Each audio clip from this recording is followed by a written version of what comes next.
saja ialah daripada simptom-simptom PCOS tu, tapi dia daripada segi psikologi mungkin dia akan efek dia punya mental health juga kan. Dia akan rasa down. So daripada pengalaman Puan Syazah sendirilah, macam mana Puan Syazah support daripada segi psychologically aspek mental health ni kan? Macam saya fokus on dia punya nutrition part lah. Tapi biasanya kita akan minta untuk mereka yang ada PCOS ni untuk buat DSS task. DAS test. DAS. Okay, itu depression, anxiety punya stress punya test lah. Itu memang standard prosedur. Yes, untuk kita nak confirmkan, sebab boleh katakan mostly yang ada PCOS memang senang untuk kira tendency untuk dapat depression, anxiety, stress, and then benda secara tak langsung impact dia punya quality of life lah. Memang kita ada test QOL, which is quality of life. Kita boleh tengok lagi-lagi kalau dia tengah TTC. Ada orang PCOS dia tak ikhtiar hamil kan? Ada PCOS yang ikhtiar hamil. Cuba bayangkan dengan pressure environment, kiranya orang push dia bila dapat anak. Lepas tu dengan dia yang period tak teratur, hormon dia tak regular. Betapa benda tu effect dia punya daily lifestyle sendiri. Orang yang ada PCOS susah ada masalah nak tidur juga. So dia mengganggu sleep quality. So benda-benda ni lah sebenarnya kita patut, bagi saya, support daripada orang sekeliling dengan partner sangat penting lah untuk mereka yang ada PCOS ni. Setuju. Support terutama daripada suami sendiri kan? Dari partner sendiri. Sebab saya dulu pernah ada juga, sebab ramai juga sebenarnya mereka yang datang konsult dengan saya ni sebenarnya turn out dia ada PCOS.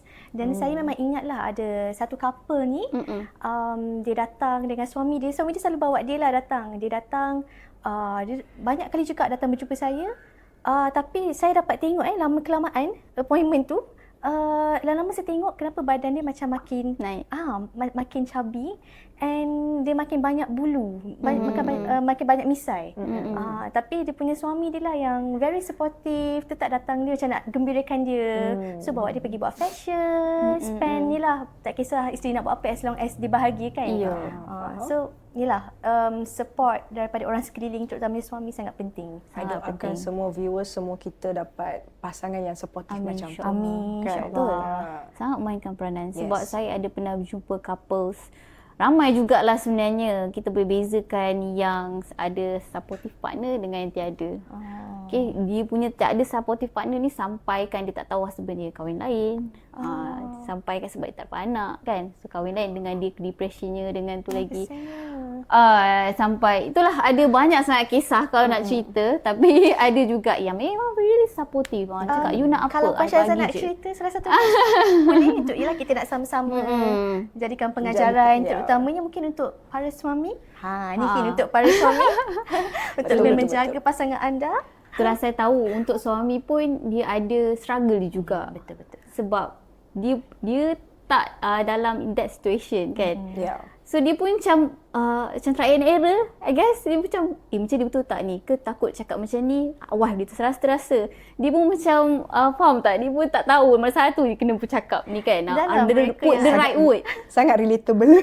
Dia pun sebenarnya, kita tak nak kata salahkan suami ke tak. Diorang pun struggle juga tau. Diorang nak tolong tapi diorang tak tahu macam mana. Betul. So that's why lah sangat penting. Kalau even dalam proses TTC, proses nak berjumpa dengan nutritionist, proses nak jumpa dengan gynecologist, dengan psychiatrist, perlu ada bersama. Partner kena ada untuk you tahu apa yang you patut buat untuk tolong isteri you lah. Dan sebagai isteri pun kita cubalah kan, walaupun kita pun memang keadaan yang orang kata very vulnerable state. Kita memang sangat serabut. Sangat serabut, tapi kita kena cuba juga untuk memahami. Suami kita sebenarnya try their best actually untuk faham situasi kita sebenarnya. Okay, tapi macam saya katalah berbalik kepada rezeki juga kan. Ada memang dapat partner really supportive kan.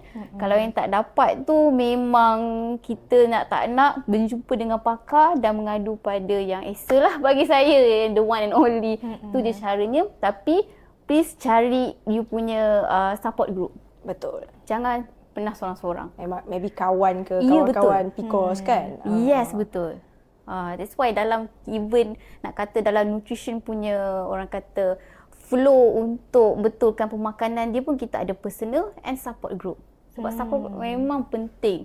Sebab dia akan biasanya orang yang tengah TTC, especially orang yang masalah hormon, dia akan rasa seorang-seorang. Dia akan rasa lonely, dia rasa macam tak ada orang faham dia. Kita je macam ni. So that's why you need support group sebenarnya. Ramai lagi sama masalah macam ni. So you boleh share you punya experience semua. Kan macam Mila Puan Syazah cakap tadi, 1 daripada 6 orang sebenarnya Ya. mengidap PCOS ni. Kadang-kadang dia salahkan diri sendiri tau. Dia macam, dia ingat dia ni yang pemalas. Macam, saya macam, aku nampak pemalas sangat ni lah. Macam tu dia macam marah diri sendiri tau. Tapi sebenarnya, dia masalah hormon dia tu. Itu yang dia rasa macam, dia keep on blaming diri sendiri lah. Itu macam, rupanya bila kita guide, even pemakanan pun, yes, satu, lose weight. Dan yang kedua, nutrien apa yang boleh support dia punya, especially on mental health.